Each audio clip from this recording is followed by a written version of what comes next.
Hello all, బఠానీ chat recipe ఎలా తయారు చేసుకోవాలో ఈ వీడియోలో చూద్దామండి. దీనికోసం 3 చిన్న సైజు బంగాళదుంపలు, అలాగే ముందు రోజు నైట్ నానబెట్టినటువంటి బఠానీలు వేసి 4 నుంచి 6 విజిల్స్ వచ్చే వరకు కూడా ఉడకనివ్వాలి. తర్వాత స్టవ్ మీద ఒక గిన్నె పెట్టుకొని అందులో 2 టేబుల్ స్పూన్ వరకు ఆయిల్ వేసుకొని చిన్నగా కట్ చేసినటువంటి ఉల్లిపాయ ముక్కలు, ఒక టమాటో, అట్లాగే కొంచెం ఉప్పు, పసుపు, కారం, జీలకర్ర పొడి కొంచెం వేసుకుంటే సరిపోతుందండి. మీ దగ్గర గరం మసాలా, చాట్ మసాలా ఉంటే యాడ్ చేసుకోండి. వేసి అవి అన్నీ బాగా మగ్గిన మిశ్రమాన్ని మనం ఈ ఉడికినటువంటి బఠానీ చాట్లో కలిపేసి వాటర్ అవసరమైతే ఇంకొంచెం వాటర్ యాడ్ చేసి 1/2 టేబుల్ స్పూన్ వరకు నెయ్యి కూడా యాడ్ చేసి ఒక 2 నిమిషాలు మగ్గనివ్వండి.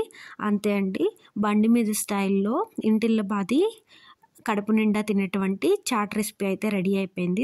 ఇలా తయారైన మిశ్రమాన్ని గిన్నెలోకి తీసుకొని గార్నిష్ చేసుకోవాలండి. ఉల్లిపాయ, కొత్తిమీర, కొంచెం ఉప్పు, కారం, నిమ్మరసంతో.